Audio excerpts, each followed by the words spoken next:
3 ایسی نمازی عورتیں جن کی نماز ان کے منہ پر مار دی جائیں گی۔ حضور صلی اللہ علیہ وسلم نے فرمایا 3 ایسی عورتیں جن کی نماز ان کے منہ پر مار دی جائے گی، وہ عورتیں یہ ہیں۔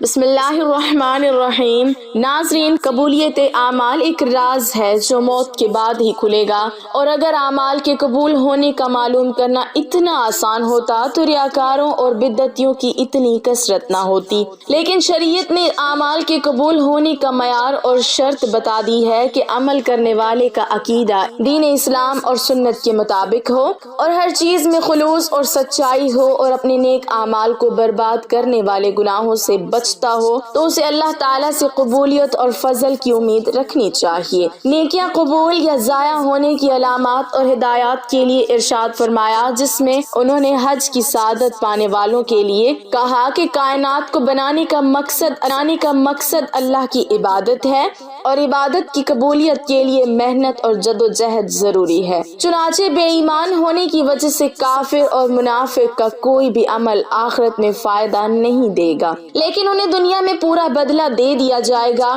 عمل کی قبولیت کے لیے سنت کی پیروی لازمی ہے۔ اخلاص کا مطلب یہ ہے کہ نیکی کرنے کا مطلب اور مقصد صرف اللہ کی رضا ہو، جس کے لیے خلوص نیت بہت اہم چیز ہے، کیونکہ نیت کی وجہ سے چھوٹا عمل بھی بڑا بن جاتا ہے۔ انہوں نے یہ بھی کہا کہ ایمان و تقوی کے ساتھ نیکیاں، نیکی کے لیے دلی رغبت، نیکی پر ثابت قدمی اور انسانی اعضاء کا صحیح سلامت رہنا نیکی قبول ہونے کی علامت میں سے ہیں۔ اگر انسان کو بندگی کی اصل پہچان مل جائے تو اسے اپنی ساری زندگی کی عبادات بھی ناچیز نظر آئیں، تو اسی لیے تو عظیم ترین عبادات کے بعد بھی استغفار سنت نبوی ہے، اور نیکی پر غرور نہیں کرتا بلکہ اللہ سے قبولیت کا امیدوار رہتا ہے۔ چنانچہ قبولیت کے لیے دعا اور شکر گزاری کرتا رہتا ہے۔ شکر کرنے پر اللہ کی طرف سے قبولیت کا وعدہ ہے، لیکن کچھ ایسی عورتیں ہیں جن کی نماز ان کے منہ پہ مار دی جائے گی، کیونکہ وہ عورتیں نماز تو پڑھتی ہیں، اور جنت میں جانے کے لیے ان کے لیے صرف نماز پڑھنا کافی نہیں ہے کہ وہ جنت تک انہیں پہنچا دے، کیونکہ وہ ایسی عورتیں ہیں جو نماز خوب پڑھتی ہیں، خوب روزے رکھتی ہیں، اور ایک روزہ بھی نہیں چھوٹتا، لیکن ان کی نماز کا کوئی فائدہ نہیں، اور ان کی نماز ان کو جہنم کی آگ سے نہیں بچا سکتی، کیونکہ وہ ایسی نیکیوں کے ساتھ ایسے گناہ کرتی ہیں جو ان کو جہنم میں لے کر جائیں گے، کیونکہ آپ صلی اللہ علیہ وسلم نے فرمایا 2 چیزیں اسلام نے ہم کو دی ہیں، پہلی ہے حقوق اللہ اور دوسرا ہے حقوق العباد۔ پہلے اللہ کے حقوق، بعد میں بندے کے حقوق۔ اللہ کے حقوق میں نماز، روزہ، زکوٰۃ اور حج ہے۔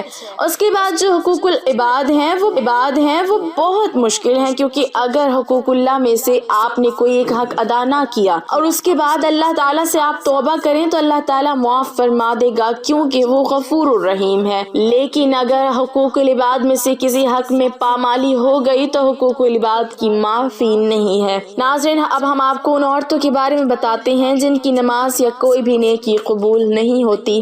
رسول اکرم صلی اللہ علیہ وسلم نے یہ بات بھی بیان کی تھی، جو عورت جوان ہو جائے جب تک سر پر دوپٹہ نہیں ہے اس کی نماز نہیں ہوتی، اور آپ صلی اللہ علیہ وسلم نے یہ بھی فرمایا جو اپنے بالوں کو نہیں ڈھانپتی اس کی نماز قبول نہیں ہوتی۔ رسول اللہ صلی اللہ علیہ وسلم نے یہ بھی فرما دیا اگر کوئی عورت مسجد میں جاتی ہے عطر اور خوشبو لگا کر، جب تک وہ غسل نہیں کر لیتی اس کی بھی نماز قبول نہیں ہوتی۔ اس لیے فرمایا اے عورتوں کی جماعت، تم میں سے کوئی جانا چاہے تو خوشبو لگا کر نہ جائے جب تک یہ غسل نہیں کر لیتی، یہ نماز یا عبادت قابل قبول نہیں۔ حدیث کے الفاظ ہیں 3 ایسے لوگ ہیں ان کی نماز قبول ہونا تو دور کی بات، کانوں سے اوپر نہیں جاتی۔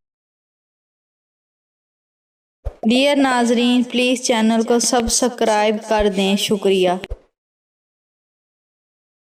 نمبر 1، غلام مالک کی اجازت کے بغیر دوڑ گیا، اگر وہ جا کر تہجد بھی پڑھے گا لیکن اس کی کوئی بھی نماز یا عبادت قبول نہیں ہوگی۔ نمبر 2، ایسی عورت جو اپنے خامن کو ناراض کر کے رات گزارتی ہے اس کی بھی نماز قبول نہیں کی جاتی۔ نمبر 3، ایسا انسان جو لوگوں کو نماز تو پڑھاتا ہے لیکن لوگ اس کی امامت پر خوش نہیں ہیں، اسے پسند نہیں کرتے، شرط یہ ہے کہ کوئی شرعی سبب ہو، وجہ ہو، ویسے مزاج کی بات نہ ہو۔ ایسا انسان اگر کسی سبب کی وجہ سے لوگ اسے پسند نہیں کرتے تو ایسے انسان کی نماز بھی قبول نہیں ہوتی۔ حضرت ابو ہریرہ رضی اللہ تعالیٰ عنہ سے روایت ہے کہ آپ صلی اللہ علیہ وسلم نے فرمایا، 3 لوگوں کی نہ نماز قبول ہوتی ہے اور نہ کوئی نیکی اوپر چڑھتی ہے۔ نمبر 1، بھاگے ہوئے غلام کی جب تک کہ اپنے مالک کے پاس نہ آ جائے اور ان کے ہاتھ میں اپنا ہاتھ نہ دے دے۔ نمبر 2، ایسی عورت جس سے اس کا شوہر ناراض ہو۔ نمبر 3، مست شرابی کی جب تک شراب کا اثر ختم نہ ہو جائے۔ اس حدیث کے فائدے میں لکھتے ہیں، مرد عورت پر نگران ہے اور عورت اس کی ماتحت ہے۔ خدا کے بعد عورت کے لیے شوہر ہی ہے۔ والدین کے حق پر شوہر کا حق غالب ہو گیا۔ اگر مذہب میں کسی کو سجدہ تعظیمی کی اجازت ہوتی تو عورت کو ہوتی کہ وہ شوہر کو سجدہ کرے۔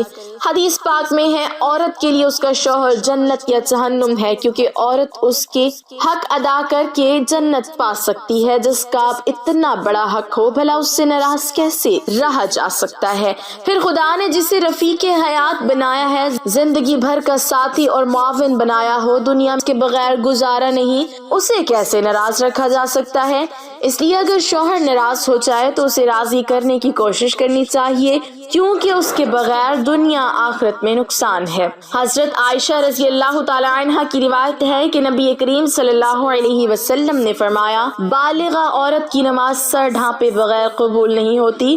اس حدیث میں نماز کے دوران سر ڈھانپنے کا حکم ہے، چنانچہ اگر عورت دوران نماز سر نہ ڈھانپے تو اس کی نماز نہیں ہوتی۔ عورت کو نماز میں ہاتھ، پاؤں اور چہرے کے علاوہ باقی سارا بدن ڈھکنا ضروری ہے، سینہ بند ضروری نہیں۔ اسی لیے ایسے باریک کپڑوں میں جن سے بدن جھلکے تو نماز نہیں ہوتی۔ جو کپڑے ایسے باریک ہوں کہ ان کے اندر سے بدن نظر آئے، ان سے نماز نہیں ہوتی۔ نماز کے لیے دوپٹہ موٹا استعمال کرنا چاہیے، چہرہ، دونوں ہاتھ اور دونوں پاؤں ٹخنوں تک۔ ان 3 اعضاء کے علاوہ نماز میں پورا کے لیے نماز کے صحیح ہونے کی شرط ہے، اس کے بغیر نماز نہیں ہوگی۔ خواتین کا یہ کہنا کہ جب بندوں سے پردہ نہیں تو خدا سے کیا پردہ، بالکل غلط ہے۔ اللہ تعالیٰ سے تو کپڑے پہننے کے باوجود آدمی چھپ نہیں سکتا، تو کیا پورے کپڑے اتار کر نماز پڑھنے کی اجازت دے دی جائے گی؟ بندوں سے پردہ نہ کرنا ایک مستقل گناہ ہے۔ جو عورت اس گناہ میں مبتلا ہو اس کے لیے یہ کیسے جائز ہو گیا کہ وہ نماز میں بھی سطر نہ ڈھانپے؟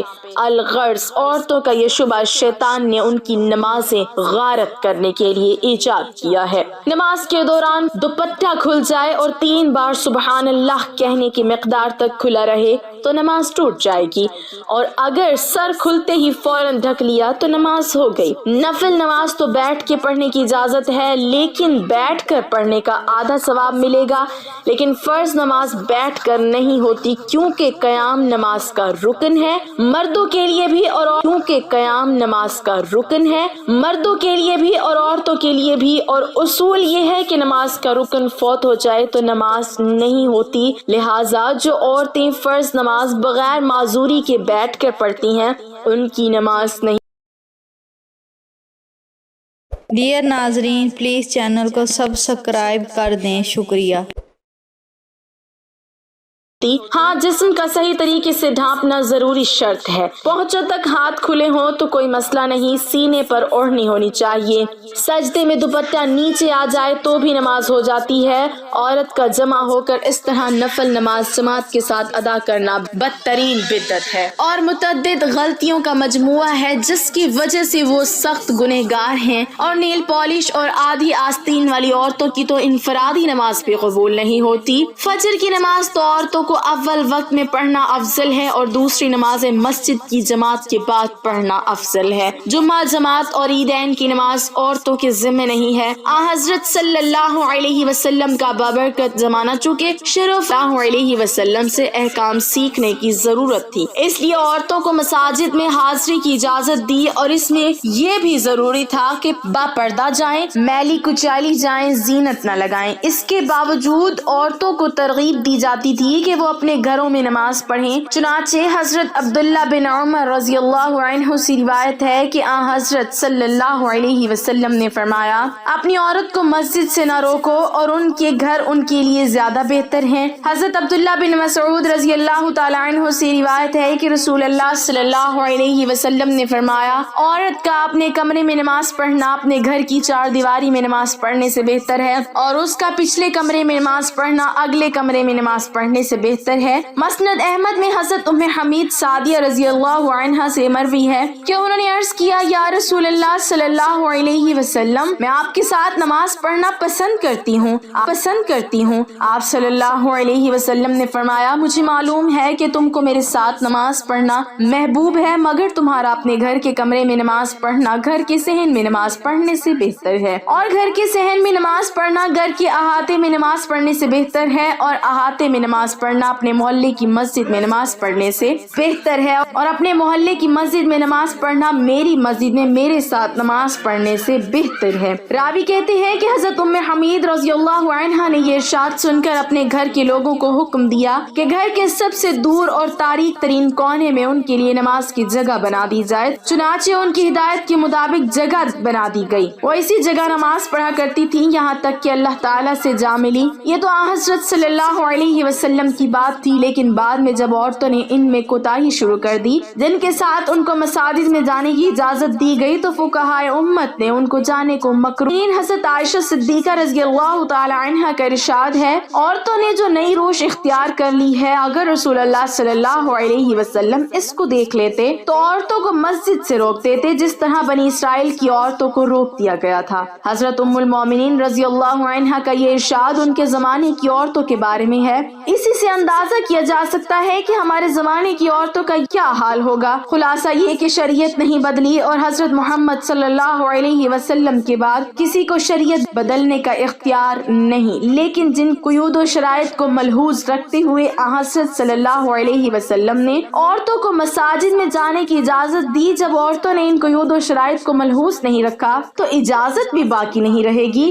اس بنا پر فقہائے امت نے، جو در حقیقت حکمائے امت ہیں، عورتوں کی مساجد میں حاضری کو مکروہ قرار دیا، گویا یہ چیز اپنی اصل کے اعتبار سے جائز ہے، کسی عارضے کی وجہ سے ممنوع ہو گئی ہے۔ اور اس کی مثال ایسی ہے کہ وبا کے زمانے میں کوئی طبیب امرود کھانے سے منع کر دے، اب اس کے معنی یہ نہیں ہے کہ اس نے شریعت کے حلال و حرام کو تبدیل کر دیا ہے، بلکہ یہ مطلب کہ ایک چیز جو جائز و حلال ہے وہ ایک خاص موسم اور ماحول کے لحاظ سے مضر صحت ہے، اس لیے اس سے منع کیا جاتا ہے۔ اللہ پاک ہمیں دین کی سمجھ نصیب فرمائے اور ہمارا خاتمہ ایمان پر فرمائے، آمین۔ ناظرین، کمنٹ باکس میں ایک بار صلی اللہ علیہ وسلم ضرور ٹائپ